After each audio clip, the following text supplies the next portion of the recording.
మనం ఈ ప్రారంభపు ఈ పాఠ్యాంశంలో స్కూల్ లెవెల్ ఇంగ్లీష్ గ్రామర్లో అడిగే అంశాలు, అందులో సిలబస్లో ఆర్టికల్స్ అని చెప్పేసి ఇచ్చారు. ఆర్టికల్స్తో పాటు tenses, noun and pronoun, adjective, adverb, verb, modal verbs, subject verb agreement, non finites, reported speech, degrees of comparison, active voice and passive voice, prepositions, conjunctions and conditionals. వాస్తవానికి మన జీవితంలో ప్రతి పోటీ పరీక్షలో ఇవన్నీ సాధారణంగా ఉండే అంశాలే, కాకపోతే వాటి స్థాయిల్లో మార్పులు జరుగుతాయి అంతే. అదే వొకాబులరీ విషయంలో synonyms and antonyms, phrasal verbs, related pair of words, idioms and phrases and proverbs, ఈ అంశాలను మనకి రెండవ వొకాబులరీ పదజాలం అంశంలో వాళ్ళు సిలబస్లో నిర్దేశించారు. అదేవిధంగా థర్డ్ టాపిక్ వచ్చేసి వర్డ్స్ అండ్ సెంటెన్సెస్. అందులో యూజ్ ఆఫ్ వర్డ్స్, పదాలను ఎలా వాడాలి, చూసింగ్ అప్రాప్రియేట్ వర్డ్స్, ఇచ్చినటువంటి 4 ఆప్షన్స్లో ఆ సందర్భంలో ఆ వాక్యంలో ఏది వాడాలి, and words of and confused, మనల్ని తికమక పెట్టే అంశాలేంటి, పదాలలో ఎలా వాడాలి, ఎలా వాడకూడదు, సెంటెన్స్ అరేంజ్మెంట్, అది ముందు వెనకాల దాని సీక్వెన్స్ను బట్టి దాన్ని కంప్లీట్ చేయటము. అదేవిధంగా ఫిల్లర్స్, ఇచ్చినటువంటి డాష్ ఇస్తే అక్కడ సరి అయినటువంటి పదాన్ని అక్కడ మనం ఫిల్ చేయటము. Transformation of sentences, for example సింపుల్ని కాంపౌండ్కో, కాంపౌండ్ని కాంప్లెక్స్కో, లేదా కాంప్లెక్స్ ఇలా ట్రాన్స్ఫర్మేషన్ అనేది కేవలం సింపుల్ కాంపౌండ్ కాంప్లెక్సే కాక్కర్లే, వాయిస్ని మార్చటం కావచ్చు, అవసరం అనుకుంటే స్పీచ్ను మార్చటం కావచ్చు. కాంప్రిహెన్షన్ అని కూడా ఇంకొక అంశం ఇచ్చారు. కాంప్రిహెన్షన్ అంటే అర్థం చేసుకోవటం అని అర్థం. పంక్చువేషన్, విరామ చిహ్నాలను ఎలా వాడాలి, ఒక చిన్న విరామ చిహ్నం తప్పుపోతే సెంటెన్స్ యొక్క అర్థం అంతా మారిపోతుంది. నానమ్మని భోంచేద్దాం రా అని చెప్పేసి పిల్లలు అడుగుతున్నారు. ఏమని అంటే లెట్ అస్ ఈట్ కామా పెట్టి గ్రాండ్ మా అన్నారు. రండి గ్రాండ్ మదర్ మనం భోంచేద్దామని. వాడు ఆ కామా తీసేసి లెట్ అస్ ఈట్ గ్రాండ్ మా అన్నాడు. అంటే ఏంటి, నానమ్మని తిందామా? చూసారా, ఒక చిన్న కామా అర్థం అంతా అనర్థం అవుతుంది. చివరిగా స్పాటింగ్ ఆఫ్ ఎర్రర్స్, ఎక్కడ తప్పులు ఉన్నాయి అని. ఇది బేసిక్గా మన యొక్క సిలబస్. ఈ సిలబస్ చాలా చక్కగా ఉంది. ఇది కేవలం పోటీ పరీక్షలకే కాదు, మన నిత్య జీవితంలో కూడా చాలా ఉపయోగకరంగా ఉండేట్టుగా, పర్సనల్ లైఫ్లో కూడా మనం ఎక్సెల్ కావడానికి ఉపయోగపడుతుంది. కావాల్సిందల్లా సరి అయినటువంటి ఒక దృక్పథం. అండ్ చివరిగా గుర్తుపెట్టుకోవాల్సిన అంశం ఏంటంటే, విజయం సాధించడానికి చెయ్యవలసిందల్లా చేయాలి, చెయ్యగలిగిందల్లా చేస్తే లాభం లేదు. కాబట్టి మనం అంశాలన్నింటినీ కూడా చక్కగా కవర్ చేద్దాము. మీరు శ్రద్ధతో వాటిని అర్థం చేసుకుంటే చాలు. ముందుగా ఆర్టికల్స్ అనే అంశాన్ని మనం చూద్దాం. ఈ ఆర్టికల్స్ అంటే చాలామంది అండ్ ద, దాన్ని ఏ అనకూడదు. ఏ అంటే అది అర్థం లేని శబ్దం అయిపోతుంది. ABCD, an, the. ఈ ఆర్టికల్స్ వాళ్ళు ఖచ్చితంగా వాళ్ళు ప్రశ్నలు అడిగి కింద 4 మల్టిపుల్ చాయిస్ క్వశ్చన్స్ ఇస్తారు. ఏమి అక్కడ అప్రోప్రియేట్గా.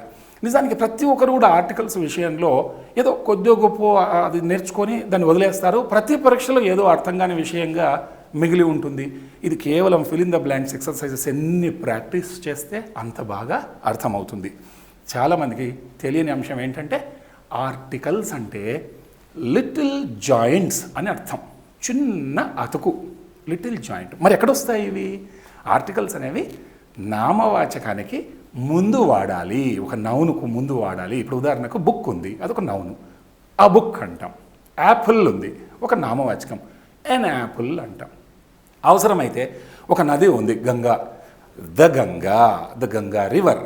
ఇలా ఆర్టికల్స్ అనేవి చిన్న చిన్న అతుకులు, ఇవి నామవాచకం ముందు వస్తాయి. అయితే భాషా భాగాలలో ఆర్టికల్స్ అనేవి విశేషణాలు అని తెలుసుకోవాలి. Articles are adjectives. ఒక్కోసారి ఈ ప్రశ్నను కూడా అడిగే అవకాశం ఉంది. అన్ని భాషా భాగాల్లో హీఈస్ అ మ్యాన్ అని ఇచ్చినప్పుడు అనేది ఏ భాషా భాగం అని అడిగినప్పుడు గుడ్డిగా ఆర్టికల్ అనకూడదు. భాషా భాగం అన్నప్పుడు అది అడ్జెక్టివ్, విశేషణం అని చెప్పాలి. అయితే ఇక్కడ ఉదాహరణకి కొన్ని మనం fill in the blanks exercises చూద్దాము. దాన్ని బట్టి ఏ రకంగా ఆర్టికల్స్కి సంబంధించిన అవగాహన డెవలప్ చేసుకోవచ్చో తెలుసుకుందాం. ఫస్ట్, ఆర్టికల్స్లో 2 రకాల ఆర్టికల్స్ ఉన్నాయి. ఒకటేమో డెఫినెట్ ఆర్టికల్, THE. రెండోది ఇండెఫినెట్ ఆర్టికల్. ఇండెఫినెట్ ఆర్టికల్లో మనకి యాన్ ఒక అన్న అర్థంతో మనం యాన్ వాడతాం. అందరికీ తెలిసింది ఏంటంటే అక్కడ అచ్చు శబ్దం వచ్చేస్తే యాన్ వాడాలి, లేదనుకుంటే వాడాలి. మరి ఎక్కడ వాడాలి? అసలు సిసలైన రహస్యం ఏంటంటే ఎప్పుడైనా సరే ఆర్టికల్స్ను సరి అయింది సూచించండి అని ఏ పరీక్షలో అడిగినా వెంటనే యాన్ గురించి ఆలోచించవద్దు. ఫస్ట్ టీహెచ్ఈ గురించి ఆలోచించాలి. కొన్ని సందర్భాలలో మనకి ఇష్టం ఉన్నా ఇష్టం లేకున్నా ఆ నామవాచకం ముందు విధిగా రావాలి. ఇది అసలు సిసలైనటువంటి ఒక రహస్యం. అక్కడ ఉదాహరణకు నదులను తీసుకుందాం. ప్రతి నది పేరు ముందు టీహెచ్ఈ రావాలి.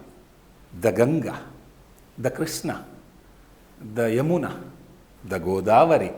ఇష్టం ఉన్నా ఇష్టం లేకున్నా ఆంగ్లంలో ప్రతి నది ముందు మనం ఆర్టికల్ వాడాలి.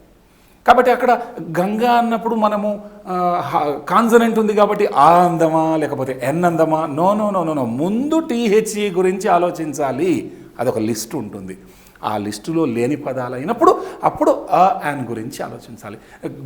రివర్స్ అయిన తర్వాత ఉదాహరణకు సముద్రాలు తీసుకుందాం. ప్రతి సముద్రం పేరు ముందు మనకి ఇష్టం ఉన్నా ఇష్టం లేకున్నా వాడాల్సిందే.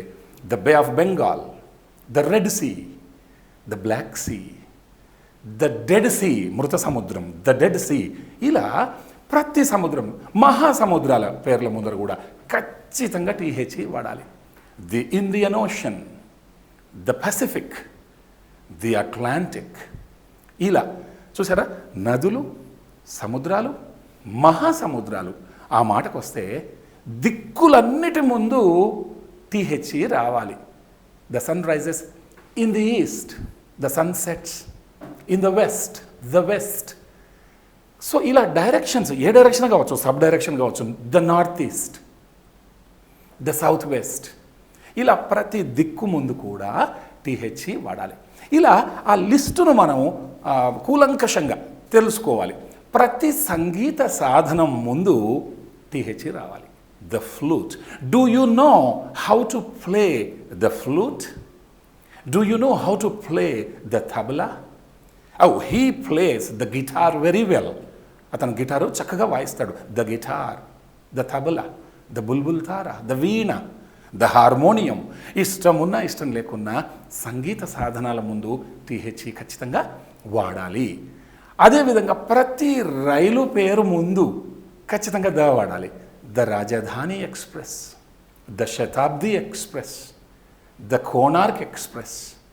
ఇలా ప్రతి రైలు ముందు, అవసరమైతే ప్రతి పెద్ద షిప్పులు ఉంటాయి, వాటికి పేర్లు ఉంటాయి.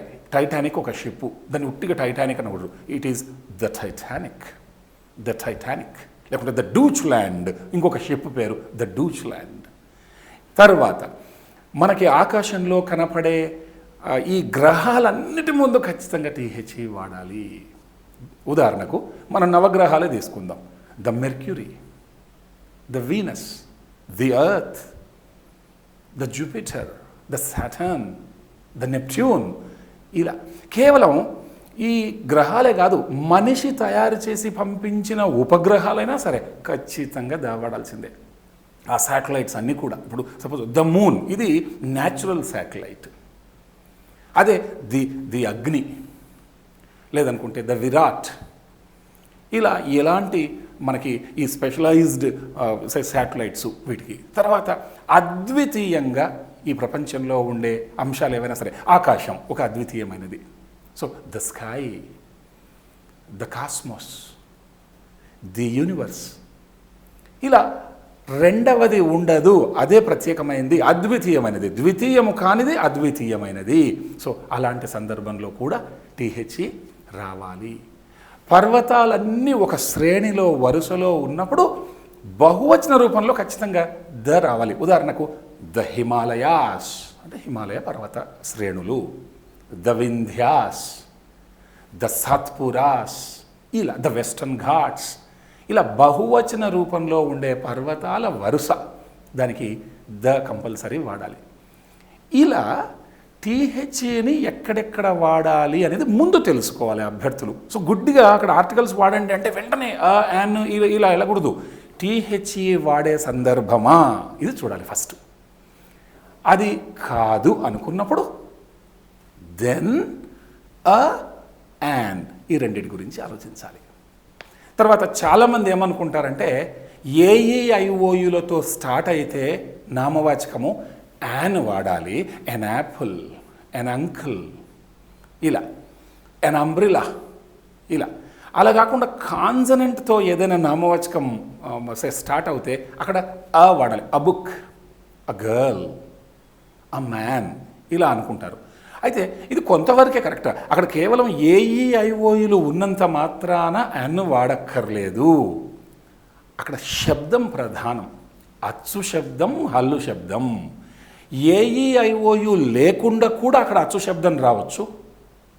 లేదనుకుంటే అక్కడ కాన్సనెంట్ ఉండి కూడా ఒకసారి అచ్చు శబ్దం రావచ్చు. అది కూడా ఇప్పుడు ఉదాహరణకు మనము ఎంఎల్ఏ తీసుకుందాం, లేకుంటే ఎంపీ తీసుకుందాం. ఈ ఎంఎల్ఏ అనే సంక్షిప్త రూపం చూడడానికి ఎమ్ కాన్సనెంట్ అయినప్పటికీ కూడా ప్రొనౌన్సియేషన్ అక్కడ వావల్ సౌండ్ ఉంది. కాబట్టి he's an MLA, he's an MP, ఇలా అబ్రివియేషన్స్ ఈ ఎమ్ అనే అక్షరంతో ఏది స్టార్ట్ అయినా మనం ఖచ్చితంగా యాన్ వాడాల్సి వస్తుంది. చూస్తే కాన్సనెంట్ ఉంది కానీ యాన్ వాడాలి. ఒక్కోసారి ఏఈఐఓయులు ఉంటాయి అయినా ఆ వాడే సందర్భాలు ఉంటాయి. ఉదాహరణకు యూనివర్సిటీ తీసుకుందాం. ఇది యు అనేది యా అనేది హల్లు, అచ్చు కాదు. కాబట్టి అక్కడ కనబడేది యు అనే అక్షరమైన శబ్దం మాత్రం అక్కడ కాన్సనెంట్ ఉంది మనకి. కాబట్టి ఉస్మానియా ఈజ్ అ యూనివర్సిటీ అని రాయకూడదు. కాబట్టి కేవలం అక్షరం చూసి రాసామా మోసపోతాం. కాబట్టి జాగ్రత్తగా అక్షరాలే కాకుండా దానికంటే ప్రధానంగా శబ్దం ముఖ్యం. కాబట్టి just observe the pronunciation, the initial sound of the word. Then if it is a vowel sound, use an. If it is a consonant sound, use a. That's all. So simple. కాబట్టి THE గురించి ఆలోచించటం, అది కాదు అనుకున్నప్పుడు శబ్దం ప్రధానంగా చూసి ఆ నామవాచకం ముందు ఆ కానీ యాన్ కానీ, వవల్ సౌండ్ ఉంది యాన్, కాన్సనెంట్ సౌండ్ ఉంది ఆ. So simple. ఇలా ఒక్కసారి తెలుసుకొని ఎవరైతే ఎక్కువ fill in the blank exercises చేస్తారో ఆర్టికల్స్ విషయంలో వాళ్ళు అద్భుతాలు సృష్టిస్తారు.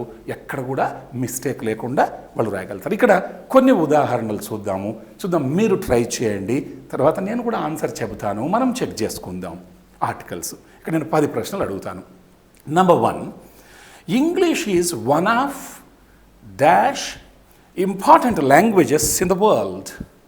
English is one of dash important languages in the world. ఇక్కడ important, one of dash important languages. అయితే ఇక్కడ ఇంపార్టెంట్ వచ్చింది కదా అని చెప్పేసి ఎంబడే గుడ్డిగా యాన్ అని చెప్పేసి యాన్ ఇంపార్టెంట్ అని రాయకూడదు. ఆంగ్ల భాషలో వన్ ఆఫ్ అనే ప్రయోగం ఎక్కడైతే వస్తుందో వన్ ఆఫ్ వచ్చినప్పుడు ఖచ్చితంగా ద వస్తుంది సాధారణంగా. కాబట్టి English is one of the ఎందుకంటే ఎన్నో ఇంపార్టెంట్ లాంగ్వేజెస్ ఉంటాయి, అందులో ఇది ఒకటి. కాబట్టి ఇక్కడ మనం మాట్లాడుతుంది లాంగ్వేజెస్, ఒకదాని గురించి మాట్లాడట్లేదు.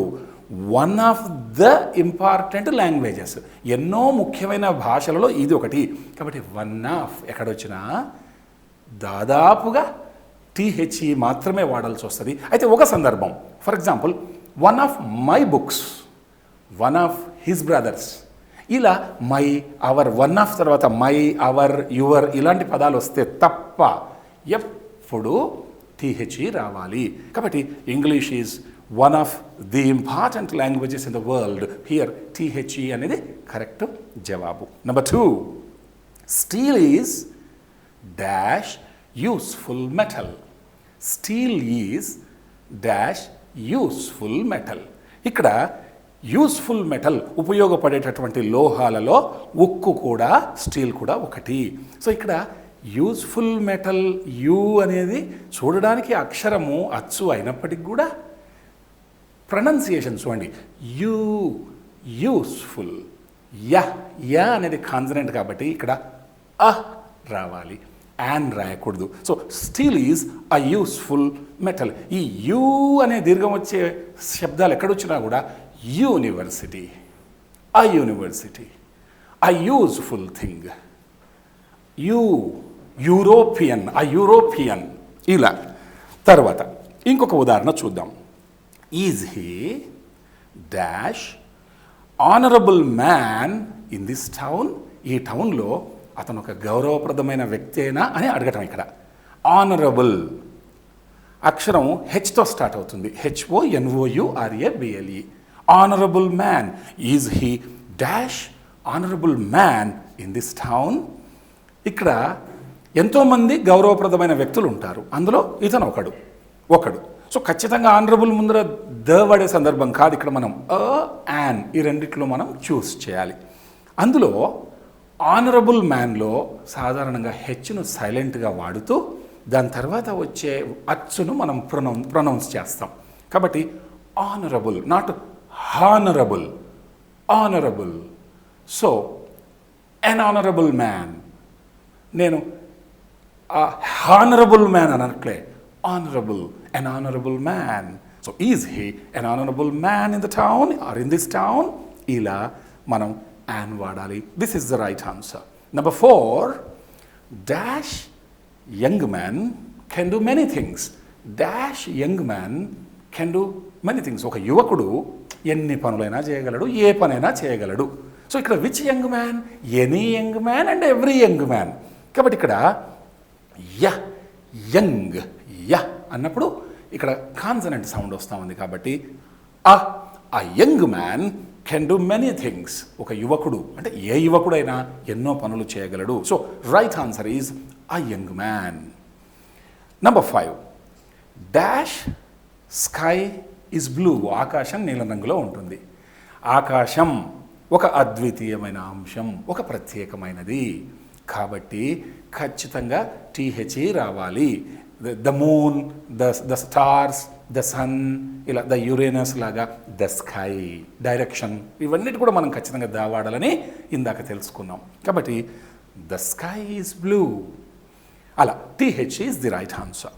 ఇక్కడ 6th మనకి 2 ఫిల్ ఇన్ ద బ్లాంక్స్ ఉన్నాయి. చూద్దాం మీరు ఎలా. Dash Ramayana is dash holy book. Ramayanam ఒక పవిత్ర గ్రంథం, ఇది ఉద్దేశం. Dash Ramayana is dash holy book. ఎట్లయితే ఇందాక మనం ఖచ్చితంగా THE వాడాల్సిన సందర్భాలను చూసామో, పవిత్ర గ్రంథాలు ఏవైనా వాటి ముందు ఖచ్చితంగా THE రావాలి. For example the Bible, the Quran, the Gita, the Mahabharata, the Ramayana. ఇంకా అక్కడ రెండో ఆలోచన లేదు. ప్రతి పవిత్ర గ్రంథం ముందు THE రావాలి. కాబట్టి ద రామాయణ ఈజ్, ఇది ద కరెక్ట్ ఆన్సర్. ఎన్నో హోలీ బుక్స్ ఉంటాయి, అందులో ఇది ఒకటి. కాబట్టి ఇక్కడ హానే పలుకుతాం మనం sound. A holy book. The Ramayana is a holy book. So the Ramayana a holy book. ఇలా మనం ఆన్సర్ని చూస్ చేసుకోవాలి. తర్వాత 7వ ప్రశ్న చూద్దాం. Please wait here for dash hour. HOUR, dash HOUR. Wait here, ఇక్కడ 1 గంట సేపు ఆగండి అని చెప్పడం ఇక్కడ ఉద్దేశం. ఇక్కడ HOUR అనే పదం తీసుకున్నప్పుడు అందులో హెచ్ని మనము పలకం. అసలు హెచ్ని హెచ్ అనకూడదు, H అనాలి యాక్చువల్గా అయితే, H. సో ఇక్కడ ఓని మాత్రమే పలుకుతాం. అవర్, అవర్, గంట. So wait here for an hour. I will be back within an hour. Within an hour, I will be back within an hour. So 1 గంటలో వచ్చేస్తాను. ఇలా HOUR ముందు ఎప్పుడైనా కానీ యాన్ వాడాలి. ఇది ఒకసారి గుర్తుపెట్టుకుంటే చాలు. So please wait here for an hour. Number 8, dash sun rises in dash east. సూర్యుడు తూర్పున ఉదయిస్తాడు. డాష్ సన్, మనం ఇందాక అనుకున్నాం అద్వితీయమైనటువంటి అంశాలు, ఈ కాస్మోస్కు సంబంధించిన హెవెన్లీ బాడీసు, ఇవన్నిటికి ముందర ఖచ్చితంగా ద రావాలి. So the sun rises in dash east. దిక్కు, ప్రతి దిక్కు ముందు ద రావాల్సిందే. కాబట్టి ఇంకా మనం ఇక్కడ ఆ యాన్ గురించి ఆలోచించకూడదు. The sun rises in the east, ఇది right answer. Number 9, yesterday I met dash European. ఒక ఐరోపా దేశస్థుడిని నేను నిన్న కలిశాను. European, EUROPEAN, European. EUROPEAN. U య య అనేది కాన్సనెంట్. కాబట్టి దాని ముందు a European. Yesterday I met a European. ఇది కరెక్ట్ ఆన్సర్. కాబట్టి చూడండి, ఇందాక మనము university, useful thing, a useful thing, a university, a European, ఇలా అచ్చు ఉన్నప్పటికీ శబ్దం హల్లు కావటం వల్ల, కాన్సనెంట్ కావటం వల్ల మనము ఆ రాసాం. ఉట్టిగా అక్షరాన్ని చూస్తే చాలామంది ఇక్కడ అచ్చు కాబట్టి యాన్ రాసేసి మార్కు పోగొట్టుకుంటారు. ఈ ముఖ్యాంశాలను గుర్తుపెట్టుకుంటే అసలు వ్యాకరణం అంతా చక్కని అంశం, సులభమైన అంశం ఏది ఉండదు. కావాల్సిందల్లా దానికి మానసికంగా సిద్ధం కావటమే. నాకు డాన్స్ రావట్లేదని చెప్పేసి గజ్జలను తిడితే ఏం లాభం? డాన్స్ చేసే తీరును నేను మెరుగుపరచుకోవాలి. కాబట్టి let us correct our mistakes and weaknesses dear friends, and success will be very very nearer to us. చివరిగా 10వది, dash Ganga is dash river. Dash Ganga is dash river. Ganga అనేది ఒక నది ఇక్కడ ఉద్దేశం. సో ప్రతి నది పేర్ల ముందర కూడా మనము టీహెచ్ రావాలి ఖచ్చితంగా అనుకున్నాం. కాబట్టి ద గంగా. లేకపోతే ఆ పేరు కలిగిన స్త్రీ అనుకునే ప్రమాదం ఉంది. గంగా అనే ఒక వ్యక్తి అని అనుకోవచ్చు. సో ఇక్కడ ప్రతి నది పేరు ముందు ద గంగా ఈజ్. ఎన్నో నదులు ఉంటాయి. డాష్ రివర్, అందులో ఇది ఒక నది. కాబట్టి రివర్ అనేటటువంటి పదం కాన్సనెంట్తో స్టార్ట్ అవుతుంది. కాబట్టి ఆ రివర్, ఆ river, the Ganga is a river. ఈ రకంగా ఆర్టికల్స్ని బాగా నేర్చుకోవాలంటే ఎక్కువ fill in the blank exercises మనం చేయాలి. అయితే మనకి గుర్తుపెట్టుకోవాల్సినటువంటి ఒక ప్రధానమైనటువంటి ఇంకొక అంశం ఏంటంటే ఆర్టికల్స్ విషయంలో ఫస్ట్ ఆఫ్ ఆల్ మనం అక్కడ ఫిల్ చేయాల్సినటువంటి వర్డ్ మనకి అది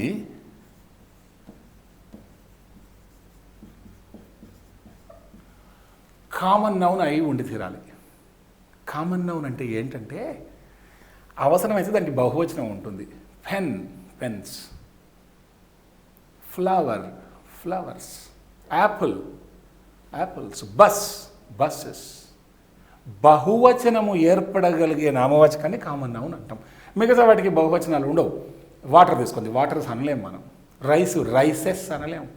అబ్స్ట్రాక్ట్ నౌన్ పావర్టీ తీసుకుందాం, బిదరకం, పావర్టీస్ అనలేం మనం.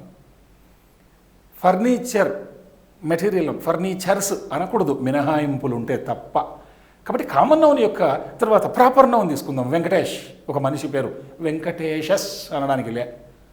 ఎవరెస్ట్, ఎవరెస్ట్స్ అనడానికి లే. ఇలా కామన్ నౌన్కు మాత్రమే బహువచనం ఉంటుంది. ఆర్టికల్స్ వాడాలంటే ముందు అర్హత ఆ పదం నామవాచకం కామన్ నౌన్ అయి ఉండాలి.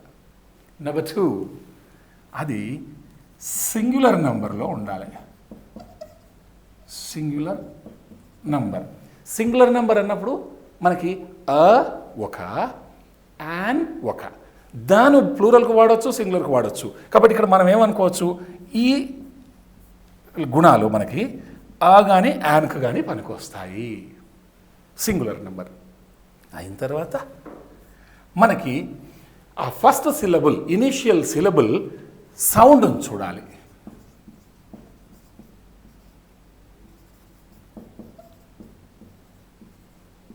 అది కూడా ఏం సౌండ్ మనకి? ఇనీషియల్ సౌండ్, ఆ మొదటి సిలబుల్ యొక్క సౌండ్ని చూడాలి. అప్పుడు అందులో వావల్ సౌండ్ వచ్చిందా ఆటోమేటిక్గా యాన్ రావాలా. ఒకవేళ అలా కాకుండా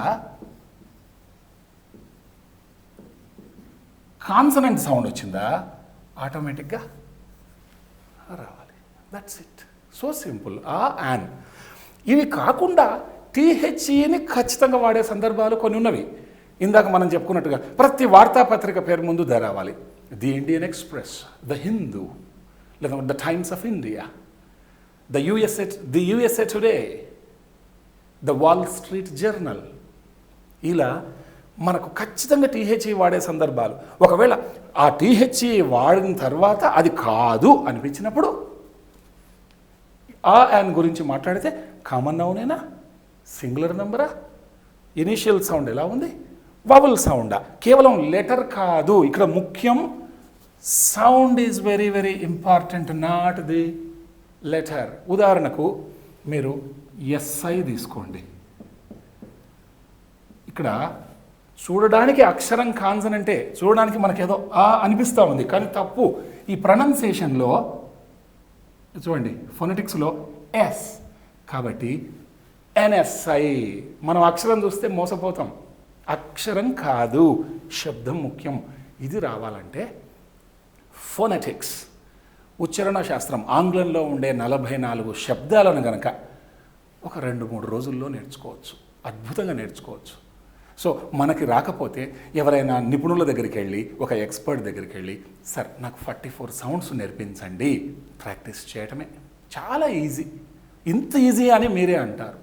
కాబట్టి the sound is important, not the letter.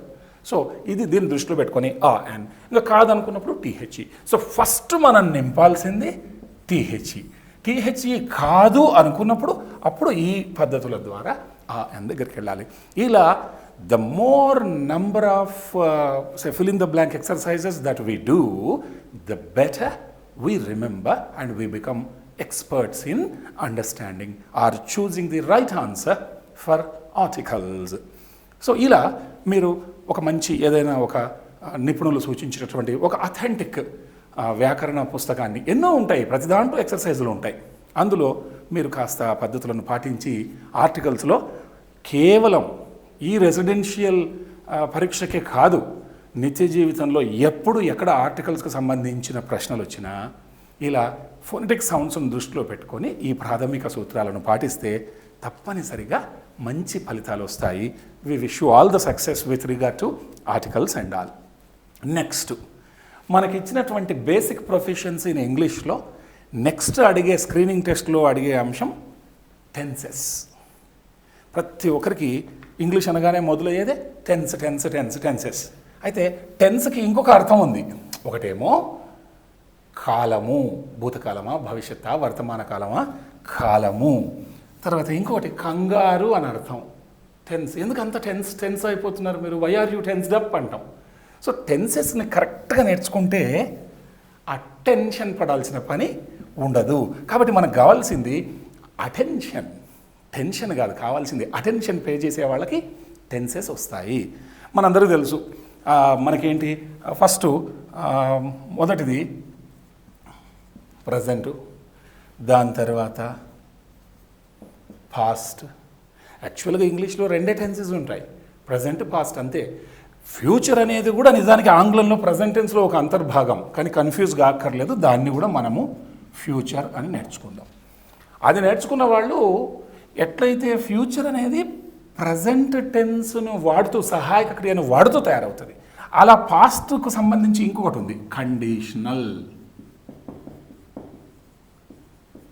అంటే కండిషనల్ అనేది కూడా, అది కూడా పాస్ట్ టెన్స్లో ఒక అంతర్భాగంగా. సో ఇప్పుడు మనం ఏం కన్ఫ్యూజ్ కాక్కర్లేదు, ప్రస్తుతానికి ప్రజెంట్, పాస్ట్, ఫ్యూచర్ అనుకుందాం. అనుకొని వీటిలో మనకి కొన్ని ఆస్పెక్ట్స్ ఉంటాయి. సింపుల్ ఆస్పెక్ట్ అని ప్రతి టెన్స్లో, simple present, simple past, simple future, అవసరమైతే సింపుల్ కండిషనల్. తర్వాత రెండో ఆస్పెక్ట్ వచ్చేసి continuous, present continuous, past continuous, future continuous, conditional continuous. ఇంకొక ఆస్పెక్ట్ వచ్చేసి perfect aspect, present perfect, past perfect, future perfect, conditional perfect. చివరిగా పర్ఫెక్ట్ కంటిన్యూస్ అనేది ఇంకొక aspect.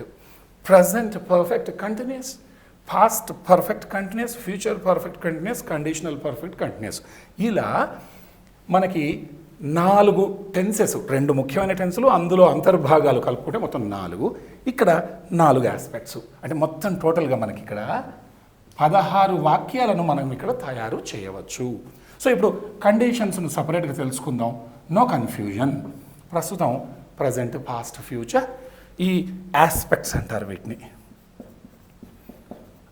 ఈ ఆస్పెక్ట్స్ ఏంటి అనేవి మనం తెలుసుకుందాం. అయితే ముందుగా ఒక వాక్యాన్ని అన్ని టెన్సెస్లో నేను చెబుతాను, మీకు తెలిసే ఉంటుంది ఆల్రెడీ, మళ్ళీ ఒక్కసారి రివిజన్ చేసుకున్నట్టుగా ఉంటుంది, విందాం. ఉదాహరణకు నేను ఒక ఉత్తరాన్ని రాస్తాను. I write a letter. Write, WRITE, write అనే వర్బుకి write, wrote, written, writing, writes, ఇది క్రియాస్వరూపాలు, వర్బు కాంజుగేషన్ అంటాం. Write, wrote, written, writing, writes. Just like do, did, done, doing, does, sing, sang, sung, singing, sings, ఇలా. అయితే simple present టెన్స్లో I write a letter. Simple past I wrote a letter. Simple future I shall write a letter. దాన్ని కొంతమంది I will write a letter అంటారు. That's okay. Present continuous I am writing a letter. I was writing a letter. I shall be writing a letter. ఇంకో రకంగా I will be writing a letter. Present perfect I have written a letter. Past perfect I had written a letter. Future perfect I shall have written a letter లేదా I will have written a letter. Present perfect continuous I have been writing a letter. Past perfect continuous I had been writing a letter. Future perfect continuous I shall have been writing a letter లేదా I will have been writing a letter. ఒక్కసారి అన్నిటినీ మళ్ళొక్కసారి చదువుతాను, విందాం. I write a letter. I wrote a letter. I shall write a letter. I am writing a letter. I was writing a letter. I shall be writing a letter. I have written a letter. I had written a letter. I shall have written a letter. I have been writing a letter. I had been writing a letter. I shall have been writing a letter. ముందు ఈ వాక్య నిర్మాణాలు రావాలి. తర్వాత అర్థం ఏంటనేది మనకు అది చాలా చిన్న విషయం. అర్థం, నేను ఒక ఉత్తరం రాస్తాను, నేను ఒక ఉత్తరం రాశాను, నేను ఒక ఉత్తరం భవిష్యత్తులో రాస్తాను, నేను ఒక ఉత్తరం ప్రస్తుతం రాస్తున్నాను, గతంలో నేను రాస్తూ ఉంటిని, ఫలానా సమయం భవిష్యత్తులో నేను రాస్తూ ఉంటాను, ఇప్పుడే రాశాను, ఎప్పుడో రాశాను, అప్పటికల్లా రాసి ఉంటాను, రాస్తూనే ఉన్నాను, రాస్తూనే ఉంటిని, రాస్తూనే ఉంటాను. ఇది చాలా చాలా చిన్న విషయం. ఆ పేరులోనే ఉంటుంది. ప్రజెంట్ కంటిన్యూస్ అంటే ప్రజెంట్, ప్రస్తుత కాలంలో కంటిన్యూస్ కొనసాగుతూ ఉంది అని అర్థం. ప్రజెంట్ పర్ఫెక్ట్, ప్రస్తుత కాలంలో పర్ఫెక్ట్, పరిపూర్ణంగా అయిపోయింది అని అర్థం. ఇలా please pay attention. I write a letter. I wrote a letter. I shall write a letter. I am writing a letter. I was writing a letter. I shall be writing a letter. I have written a letter. I had written a letter. I shall have written a letter. I have been writing a letter. I had been writing a letter. I shall have been writing a letter. కాబట్టి బాగా తెలిసిన వాళ్ళకి ఇది revision, ఏమీ తెలియని వాళ్ళకి ఇది ఒక మహదవకాశం. కాబట్టి ఈ పాఠ్యాంశాలను బాగా చూసి ఆకలింపు చేసుకొని మంచిగా ఇన్కల్కేట్ చేసుకున్నాక తప్పనిసరిగా మనం ఈజీగా రాణించవచ్చు. ఆ ప్రకారంగా టెన్సెస్కి సంబంధించి టెన్సెస్ని కూడా ఇష్టం వచ్చినట్టు మనం వాడకూడదు. వాటికి కొన్ని పద్ధతులు ఉన్నాయి. ఉదాహరణకు సింపుల్ ప్రజెంట్ టెన్స్ ఉంది.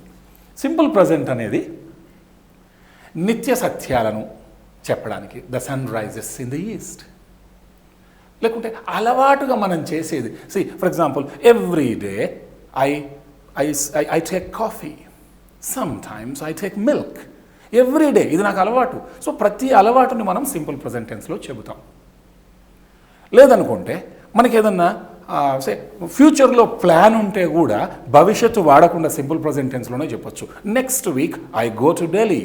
ఒక ప్లాను, వెళ్ళబోతాను అని చెప్పకుండా so next week I go to Delhi అలా కూడా చెప్పొచ్చు. లేదు, ఒక కథను వివరించేటప్పుడు అయిపోయిన కథను కూడా సింపుల్ ప్రజెంట్లో చెబుతారు. మనం ఉదాహరణకు ఒక సినిమా గురించి మాట్లాడతాం.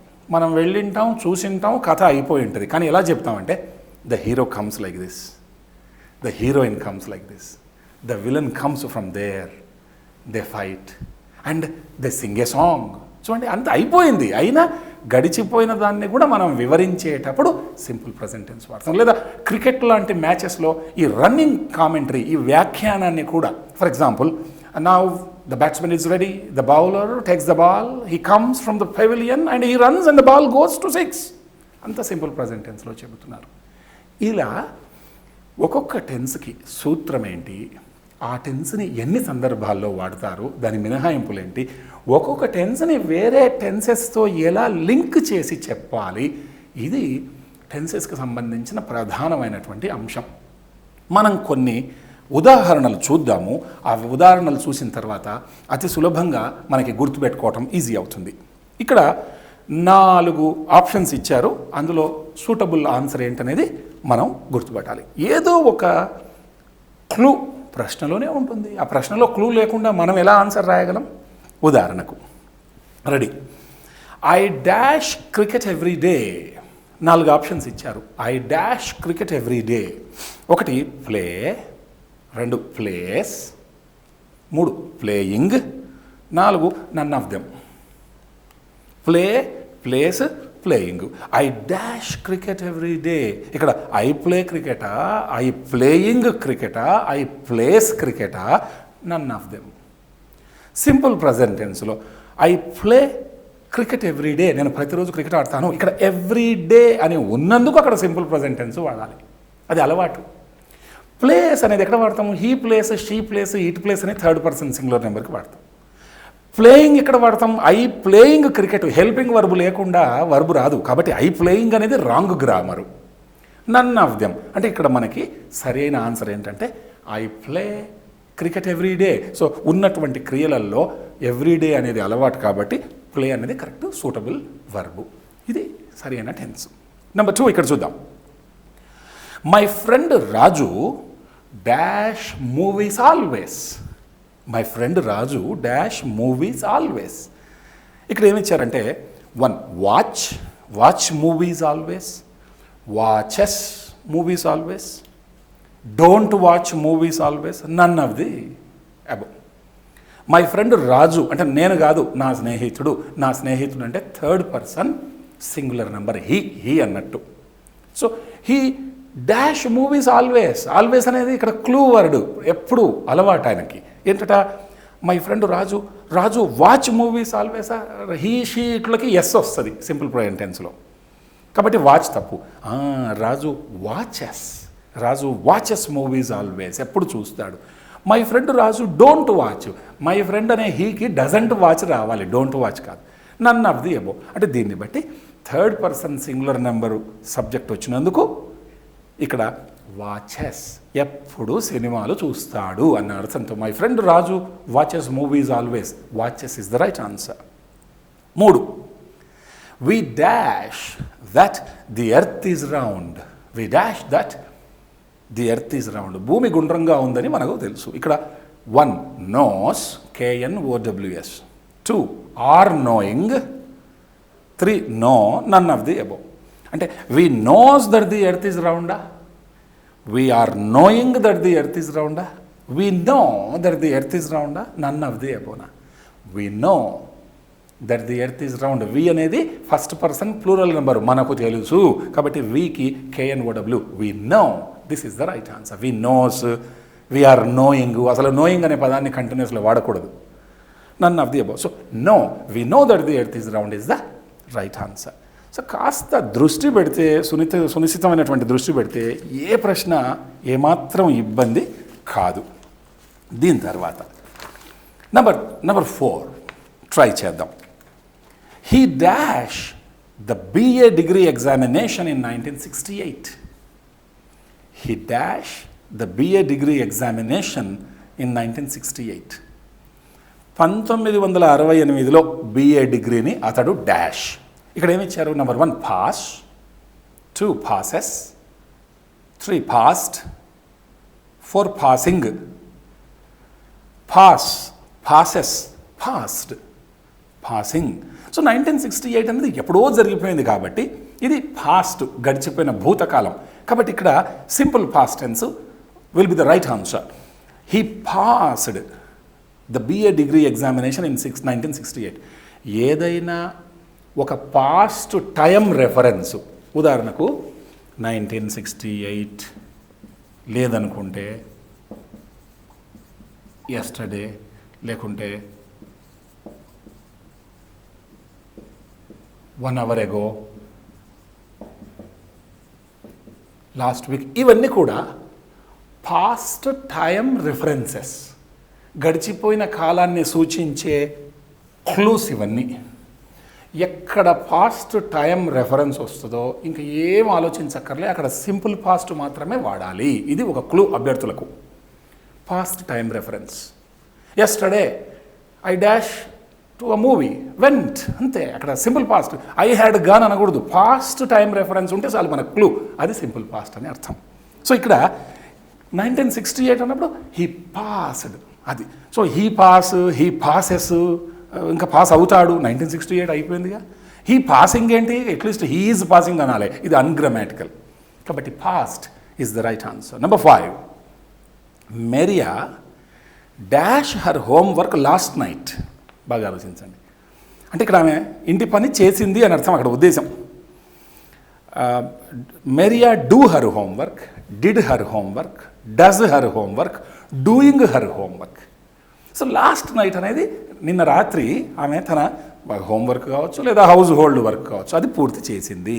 సో ఇక్కడ లాస్ట్ నైట్ అనేది మనకి లాస్ట్ వీక్ లాగా పాస్ట్ టైం రెఫరెన్స్. ఖచ్చితంగా సింపుల్ పాస్ట్ తప్ప వేరే రాకూడదు. So Maria did her homework last night. So సరే, హ్యాబిచువల్ అయితే సింపుల్ ప్రజెంట్ టెన్స్, నిత్య సత్యాలు simple present, past time reference simple past. ఇట్లా ఏదో ఒక క్లూ ఉంటుంది. ఆ క్లూను మనం క్యాచ్ చేసేయాలి, అంతే. అప్పుడు కంప్లీట్ మార్కులు వచ్చేస్తాయి మనకి. ఇది ఒక మంచి అవకాశం. అందుకే గ్రామర్ నేర్చుకునే వాళ్ళకి భాషలో ఉండే గ్లామర్ తెలుస్తుంది అంటారు నిపుణులు. మరి ఆ గ్రామర్ నేర్చుకోవటం, గ్లామరస్గా విజయాన్ని సాధిస్తూ ముందుకెళ్ళటం, ఇది విజేత చేయాల్సినటువంటి పని. నెక్స్ట్ క్వశ్చన్ చూద్దాం. Number 6, he dash his research work next year. He dash his research work next year. ఇక్కడ ఏమిచ్చారు options? He will begin his research work next year. 2, he began his research work next year. He has begun his research work next year. He had begun his research work next year. ఇక్కడ మనకు next year అనేది ఒక clue. Next year అనేది time రెఫరెన్సే, కానీ ఇది past time reference కాదు, present time reference కాదు, future time reference. అంటే మరి ఫ్యూచర్ టైం రెఫరెన్స్ అన్నప్పుడు డెఫినెట్గా అది సింపుల్ ఫ్యూచర్కి సంబంధించింది అయి ఉంటుందని మనకు తెలుస్తూ ఉంది.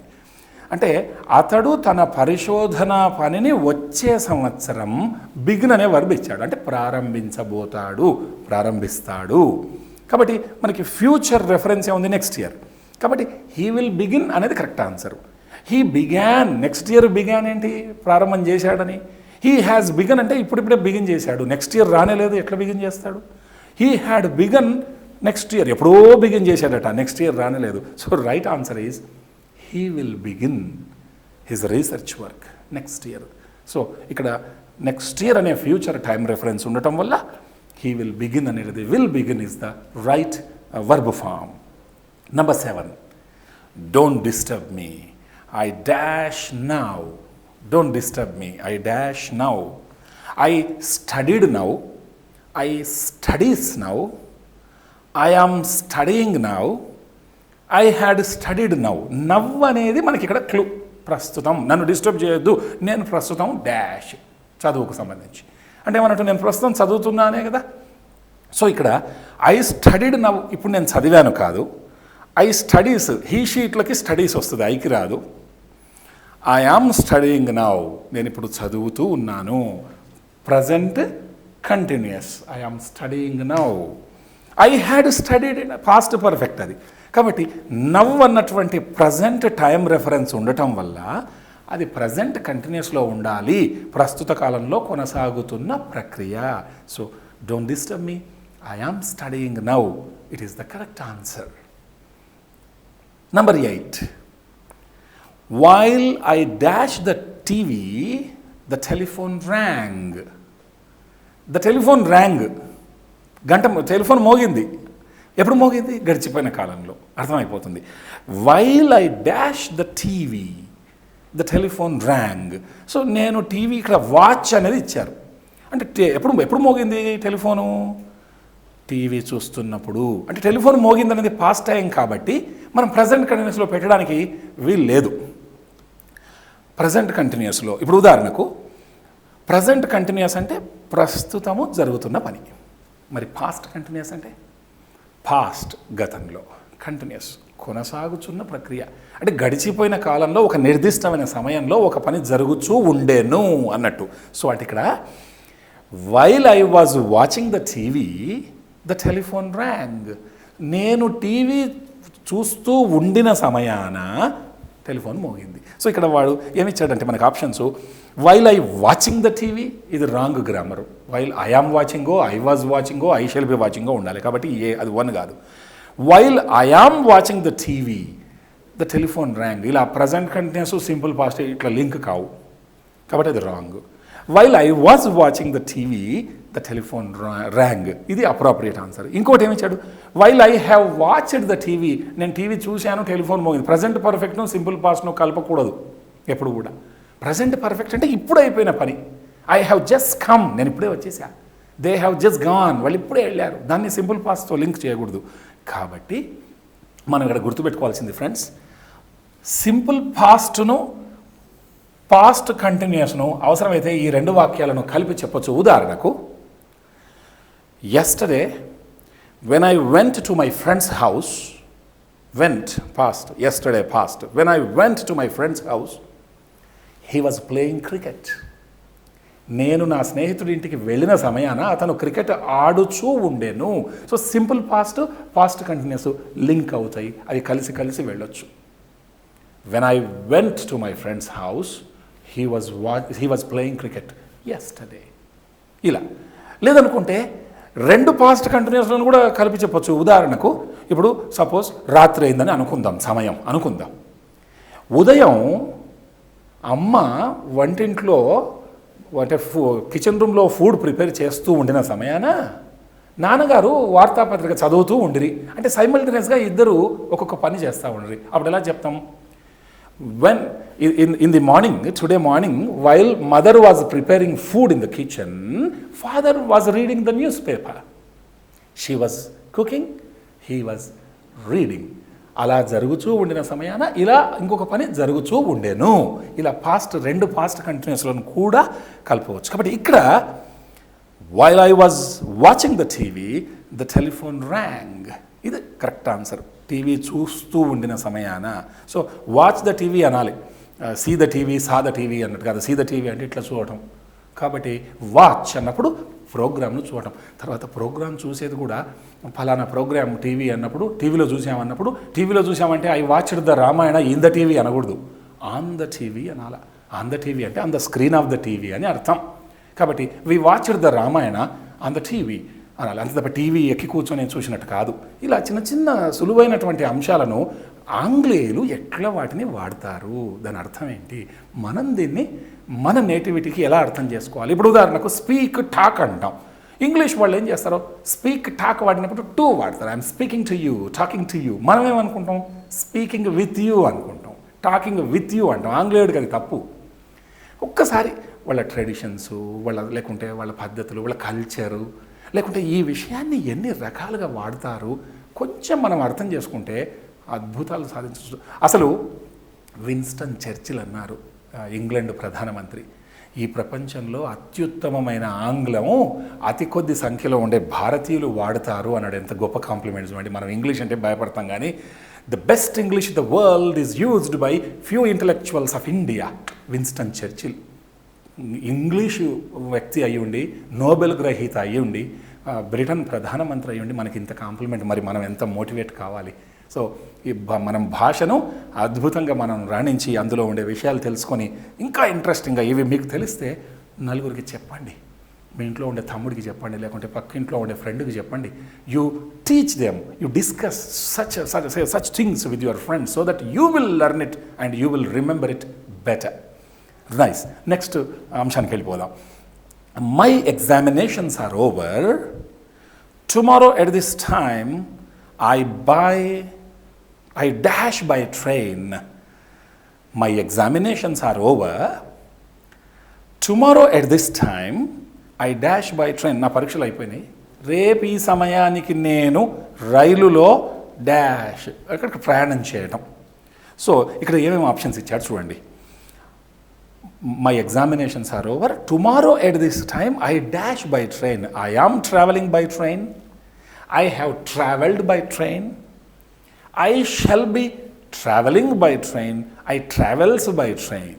నా పరీక్షలు అయిపోయాయి, రేపు ఇదే టైంకి చూడండి నేను రైలులో ప్రయాణము చేస్తూ ఉంటాను. అంటే ఇక్కడ ఫ్యూచర్ కంటిన్యూస్, భవిష్యత్తులో ఒక ఫలానా సమయంలో ఒక పని జరుగుతూ ఉంటుంది చూడండి అని చెప్పడం అన్నట్టు. My examinations are over, tomorrow at this time I shall be travelling by train. So shall be travelling అనేది ఇక్కడ appropriate answer. I am travelling, రేపు ఈ టైంకి ప్రజెంట్ కంటిన్యూస్లో ఐ ఆమ్ ట్రావెలింగ్ అంటాం. ఐ హ్యావ్ ట్రావెల్డ్, ఆల్రెడీ ప్రయాణం అయిపోతే I travels అని అనడం హీ షీట్లకు అంటాం. So correct answer I shall be travelling. తర్వాత number 10, all the guests dash and now we can go ahead with dinner. All the guests dash అంటే ఇక్కడ arrive, వచ్చారు అన్న ఉద్దేశం ఇక్కడ. All the guests dash and now we can go ahead with dinner. So had arrived, arrives, arrive, have arrived. So now we can go ahead with dinner. ఇంకా డిన్నర్కి వెళ్ళొచ్చు అంటే ఇంకా స్టార్ట్ చేయలే, అబౌట్ టు స్టార్ట్ అన్నప్పుడు ఏమైంది, అందరూ కూడా అతిథులు వచ్చి ఉన్నారు, ఇప్పుడే వాళ్ళు వచ్చారు, ఇంకా మనం వెంటనే స్టార్ట్ చేయొచ్చు అన్నప్పుడు ఇక్కడ present perfect, present perfect. So all the guests have arrived and now we can go ahead with dinner. కాబట్టి అందరూ వచ్చారు కాబట్టి ఇక్కడ ప్రజెంట్ పర్ఫెక్ట్లో they have come, so we can start that. ఈ అర్థంతో మనం ఇలా ఒక్కొక్క వాక్యాన్ని మనం, ఒక్కొక్క టెన్స్ని మనం గమనిస్తూ ఈజీగా మనము వీటిని అటెంప్ట్ చేయొచ్చు. ఇది చూడండి, ఉదాహరణకు I dash my ticket already so I went in. I dash my ticket already so I went in. Went in అనేది పాస్ట్ టెన్స్లో ఉంది. ఇక్కడ ఆప్షన్స్ ఏమి ఇచ్చారు, I had bought, I will buy, I am buying, I have bought. Already simple past ఒకటి ఇచ్చాడు, ఎప్పుడు వెళ్ళాను, అంతకంటే ముందు నేను టికెట్ కొనుక్కున్నా. కాబట్టి పాస్ట్ పర్ఫెక్ట్ రావాలి ఇక్కడ. ఏమని, I had bought my ticket already so I went in. ముందు టికెట్ కొనుక్కోవడం, అదైనాకనే కదా సినిమా థియేటర్ లోపలికి వెళ్ళటం. కాబట్టి సినిమా థియేటర్కి వెళ్ళకంటే ముందు చాలా కాలం క్రితం నేను టికెట్ కొనుక్కున్నా. So I had bought my ticket so I went in. తర్వాత we dash for you here for 2 hours. 2 గంటలుగా మీకోసం మేము ఇక్కడ ఎదురు చూడటం. Had waited, will wait, have been waiting, are waiting. 2 గంటలుగా ఎదురు చూస్తున్నామంటే present perfect continuous. We have been waiting for you here for 2 hours.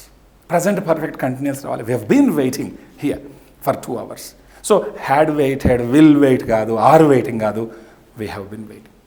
Next, by next July we dash here for 3 years. Next July కల్లా ఇక్కడ మేము 3 ఏళ్ళు ఏంటంటే నివసించటం. We have been living, next July, వచ్చే జూలై ఇంకా రాలే, 3 సంవత్సరాలుగా ఇక్కడ నివసిస్తూ ఉండింటాం. We will live, we will have been living, we are living. అంటే ఇక్కడ right answer future perfect continuous. We will have been living by next July, we will have been living here for 3 years. ఇలా tense అంటే టెంపస్ అనే పదము, కాలము అనే పదం నుంచి వచ్చింది. ఇది భూతకాలమా, భవిష్యత్ కాలమా, వర్తమాన కాలమా, ఈ టెన్సెస్ నేర్చుకొని ఏ టెన్స్ని ఏ టెన్స్తో లింక్ చేయవచ్చు అన్న స్పృహ మనకు ఉంటే చక్కగా టెన్సెస్లో రాణించవచ్చు. ఆ దిశలో మనం కృషి చేద్దాం. మరిన్ని ఎక్సర్సైజెస్ని రానున్న పాఠాల్లో తెలుసుకుందాం. ఆంగ్ల విభాగంలో ఆర్టికల్స్ అండ్ టెన్సెస్ అనే ఈ ప్రాథమిక అంశంతో మనం ఈ అంశాన్ని ఇక్కడ ముగిద్దాం.